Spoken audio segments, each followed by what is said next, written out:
किसान आंदोलन, border seal, यातायात बंद, स्कूल कॉलेज बंद। दिल्ली अगर किसी को आना हो तो बहुत बड़े बड़े रास्तों से घूम के आना पड़ रहा है। ये सब समस्याएं हैं, आजकल एक चर्चा का विषय बना हुआ है। हेलो दोस्तों, जैसा कि आपको न्यूज़ मिल ही रही होगी कि किसान सड़कों पर है और उनके लिए जो है बॉर्डर बंद कर दिए गए हैं।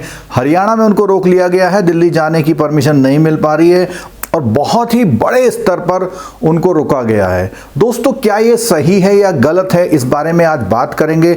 अगर आप इस चैनल पर नए हैं तो चैनल को सब्सक्राइब कर लीजिएगा और वीडियो अच्छा लगे तो लाइक करिएगा और अपने उन सभी दोस्तों के साथ शेयर जरूर करिएगा जो इन बातों को सही तरीके से जानना चाहते हैं। जैसा कि आपको मालूम है कि 2020 में भी ये और हजारों की संख्या में किसान दिल्ली में घुसने का प्रयास कर रहे थे, उन्हें वहां घुसने नहीं दिया गया। वहीं पर वो टेंट तंबू लगाकर अपने ट्रैक्टर में, अपने जो भी ट्रक थे उसमें ढक ढुक के अपने परिवार समेत वहां पर आ गए थे और वो विद्रोह चलता रहा। वो विद्रोह क्यों हुआ था? उस समय जो एनडीए सरकार है 3 कृषि कानून लाई थी और ये 3 कृषि कानून का वो विरोध कर रहे थे। वो ये कह रहे थे ये किसानों के हित में नहीं है। बहुत लंबा प्रोटेस्ट चला और उसके बाद मोदी सरकार ने उन तीनों कानूनों को वापस ले लिया। उन तीनों कानूनों के बारे में कुछ जानकार ये कहते हैं कि अगर वो तीनों कानून चलते रहते तो देश की जो कृषि अर्थव्यवस्था में है उसमें बहुत बड़ा सुधार होता। उसमें बेसिक जो सबसे बड़ी जो उसकी खूबी बताई जा रही थी कि जिस तरह से आप कहीं से भी खरीद सकते हैं, उसी तरह से जो नाम एक मतलब इलेक्ट्रॉनिक मंडी का जो एक स्वरूप दिया गया था, उसमें किसान अपना प्रोडक्ट देश की किसी भी मंडी में बेच सकता था। उससे क्या हुआ, मंडी वालों को प्रॉब्लम हुई। जो लोकल मंडियां थी जहां पे मजबूरी होती थी कि किसान यहीं पर लाके बेचेगा, तो उन्होंने भी विरोध किया और यह कहा जाता है कि उसमें जो बड़े किसान थे उनको बहुत ज्यादा फायदा इससे नहीं मिल रहा था और उन्हीं का विरोध सबसे ज्यादा था। अगर हम बात करें कि किसानों को सुविधाएं क्या मिलती हैं, देखिए किसानों को सुविधाएं जैसे सस्ते दर पर उनको ऋण मिल जाता है। कुछ किसान के नाम पर कुछ बहुत छोटी एक पेंशन मिल रही है जिसको हम पीएम सम्मान निधि बोलते हैं। उसके अलावा फर्टिलाइजर में सब्सिडी मिलती है और पंजाब में इलेक्ट्रिसिटी में सब्सिडी मिलती है। अब वो मांग कर रहे हैं कि उसके अलावा उनको डीजल में भी सब्सिडी दी जाए। तो ये कुछ इस तरह की सुविधाएं हैं।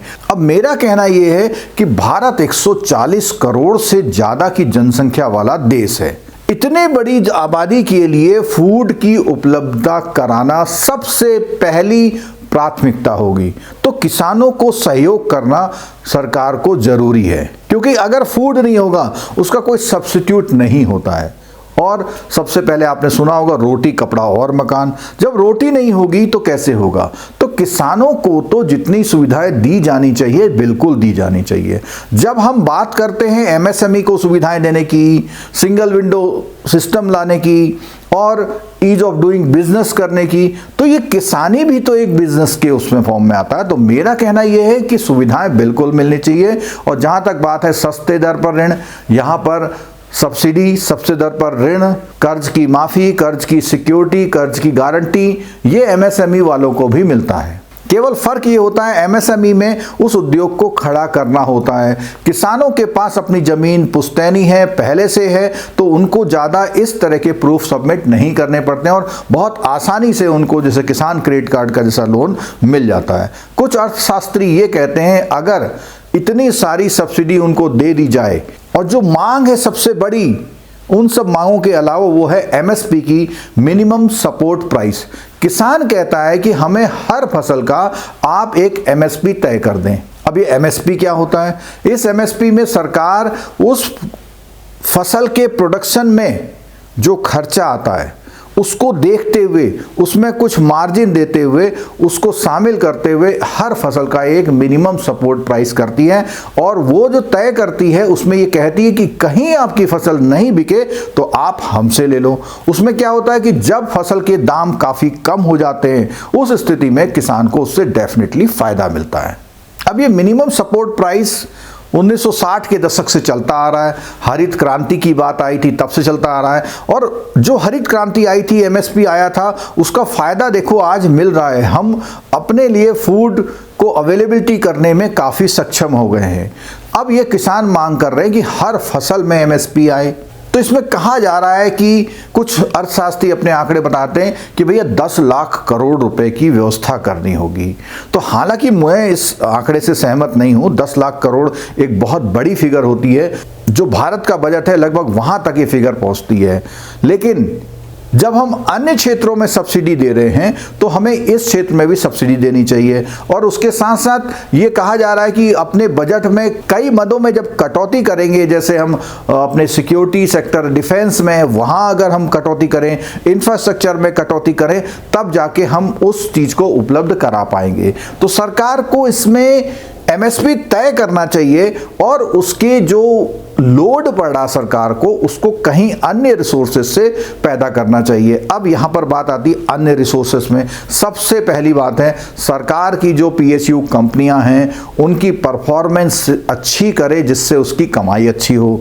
सरकार जो अपने नेचुरल रिसोर्सेज हैं उनको जो सप्लाई करती है, उनके जो कॉन्ट्रैक्ट, जो टेंडर होते हैं, उसमें एक अच्छा इंप्रूवमेंट दे। हालांकि इन सब का फर्क आम जनता पे पड़ेगा, क्योंकि जब महंगाई होगी कोई भी चीज तो जनता पे पड़ेगा, टैक्स अगर लगाएगी तो जनता पे पड़ेगा। अब कुछ लोग इसे राजनीतिक मुद्दा भी बताते हैं। उसका कारण क्या है कि राजनीतिक मुद्दा यूं है कि 2 महीने बाद इलेक्शन होने वाले हैं, तो इस समय क्यों? तो किसानों ने तो मांग बहुत पहले से करी थी, तो उसको सोचना चाहिए था, उस पर विचार करना चाहिए, कोई कमेटी का गठन करना चाहिए था। अब काफ़ी देर हो गई है तो सीधा जो है इशारा विपक्ष की तरफ जा रहा है कि विपक्ष की जो पार्टियां हैं वो इसको जो है ज़्यादा उकसा रही हैं। और इसमें एक बात और आ रही है कि भैया किसान क्या केवल पंजाब हरियाणा में ही है? क्या और राज्यों में किसान नहीं है? तो उन राज्यों के किसान तो विरोध नहीं कर रहे, जबकि जो पुराने 3 कानून आए थे उसमें और राज्यों के किसानों ने विरोध नहीं किया था। तो ये कोई लॉजिक नहीं बनता। लेकिन हाँ, इतना जरूर है कि पंजाब और हरियाणा के किसानों की जो जोत है, जो एकड़ का एरिया, जो एक पर फार्मर के पास जो लैंडिंग है, एग्रीकल्चर जो लैंड है, वो एवरेजन ज़्यादा है। और पंजाब हरियाणा के बहुत सारे परिवार बेसिकली किसानी पर ही डिपेंड करते हैं, तो वहाँ के लोग ही तो मांगेंगे। अगर आप बात करें तमिलनाडु की, आप बात करें बॉम्बे की, जहाँ पे इंडस्ट्री काफ़ी डेवलप हो रखी हैं और वहाँ पे सर्विस इंडस्ट्री काफ़ी पहले से डेवलप हैं, तो वहाँ के लोग तो उनको, वहाँ के लोगों को, किसानों को इन बातों से बहुत कम फर्क पड़ता है, क्योंकि वहाँ पे परसेंटेज जो है किसानों की कम है। अभी श्री रविशंकर जी ने एक ट्वीट कर दिया कि बहुत थोड़े लोगों के लिए, यानी कि किसानों को बहुत थोड़ा बोल दिया। हमें पता है कि 50% से ज़्यादा जो लेबर अवेलेबिलिटी कराई जाती है वो अवेलेबिलिटी कराई जाती है एग्रीकल्चर सेक्टर से। और जब हमारा देश आज़ाद हुआ था तो उस समय एग्रीकल्चर सेक्टर ही सबसे ज़्यादा जीडीपी में कंट्रीब्यूट करता था। अभी ये पोजीशन रिवर्स हो गई है और इस समय जो एग्रीकल्चर से कंट्रीब्यूशन है वो सबसे नीचे आ गया। बीच में आपका इंडस्ट्री सेक्टर है और सबसे टॉप में हमारा है सर्विस सेक्टर। इसके अलावा किसान ये भी मांग कर रहे हैं कि भैया उनको एक 10,000 रुपये की महीने की पेंशन दी जाए, उनको मनरेगा में 700 रुपये पर डे के हिसाब से रोजगार उपलब्ध कराया जाए। तो काफ़ी ज़्यादा मांगे आ जा रही हैं, तो सरकार को कम से कम वो मांगे जरूर कर देनी चाहिए जिससे हर बेसिक फार्मर को फ़ायदा मिले। क्योंकि हम लोग कभी भी इस प्रॉब्लम को बियर नहीं कर पाएंगे कि हमारे यहाँ फूड की अवेलेबिलिटी बहुत कम हो गई है। तो रोटी के हिसाब से, फूड के हिसाब से मेरा इसमें ओपिनियन बिल्कुल साफ साफ ये है कि किसानों को जिस हद तक, जिस क्षमता तक, जिस संसाधनों तक हम मदद कर सकते हैं हमें करना चाहिए। उसका कारण है 50% से ज़्यादा लोग वहाँ रोजगार में लगे हुए हैं। हमारे 140 करोड़ लोगों के लिए फूड की उपलब्धता वहाँ से होती है और जहाँ खेती अच्छी होती है वहाँ के लोग पलायन भी नहीं करते हैं।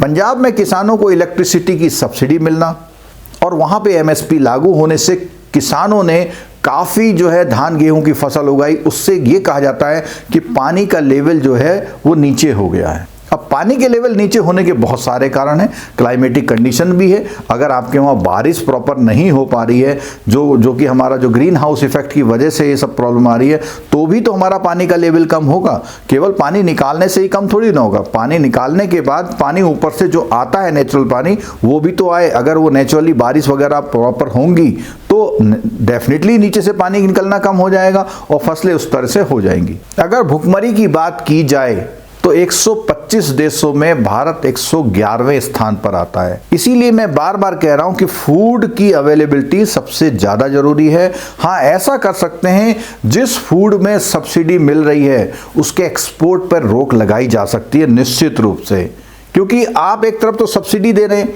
अब वो किसान सिर्फ इसलिए वो कर रहा है कि उसको एक्सपोर्ट करेगा। तो अगर ऐसी बात है तो फिर वहां पर किसान को भी सोचना होगा। अगर हम बात करें भारत रत्न की, तो इस बार दो बड़ी शख्सियत को भारत रत्न दिया गया। एक तो है चौधरी चरण सिंह जी और दूसरे हैं MS स्वामीनाथन। तो सरकार कृषि के लोगों के लिए, उनके उत्थान, उन्होंने जो अच्छे काम किए उसके लिए रिकॉग्नाइज कर रही है। ये बात बिल्कुल सच है कि सरकार अभी भी किसानों को बहुत सुविधा दे रही है, लेकिन और दे देनी चाहिए संसाधनों को उपलब्ध करा करके। कृषि में फर्टिलाइजर पर 1 लाख करोड़ की सब्सिडी प्रति वर्ष दी जाती है, जो कि लगभग 6,500-7 हजार रुपये प्रति किसान प्रति वर्ष आती है। सिंचाई की समस्या से किसान जूझ ही रहे हैं, और उसके अलावा बहुत सारे किसान, लगभग 60% किसान जो हैं वर्षा आधारित खेती करते हैं। तो इस पर सरकार ने कुछ और उपलब्धता बढ़ानी चाहिए कि उनको पानी की उपलब्धता ज़्यादा हो, प्रोडक्शन अच्छा हो, और ये सारी समस्याएं हैं छोटे किसानों के लिए। तो छोटे किसानों को इंफ्रास्ट्रक्चर उपलब्ध कराए।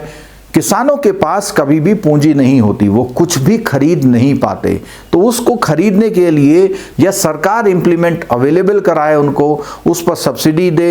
एग्रीकल्चर के मामले में रिसर्च भी सरकार कुछ खास नहीं करती है। उसमें रिसर्च करे कि जिसे कम पानी वाले बीज विकसित करें, कम फर्टिलाइजर लेने वाले बीज विकसित करें। अगर ऐसा करती है तो कम खर्चे से ज्यादा प्रोडक्शन किया जा सकता है। तो दोस्तों, आज मैंने ये चर्चा करी आपके साथ कि किसान आंदोलन क्या है और उसके पीछे मेरे अपने ओपिनियन क्या हैं। अगर आपको मेरे ओपिनियन ठीक लगते हैं तो कमेंट करिएगा। आप भी अपने ओपिनियन नीचे कमेंट बॉक्स में डाल सकते हैं, और इस वीडियो को उन सभी किसान भाइयों को जरूर शेयर करिएगा जो ये इस चीज को एनालाइज कर पाए कि क्या ऐसा करना ठीक है, नहीं है, अगर है तो क्या, और कुछ अपने सुझाव भी वो दे पाएं। तो दोस्तों, वीडियो देखने के लिए धन्यवाद। मिलते हैं अगले वीडियो में।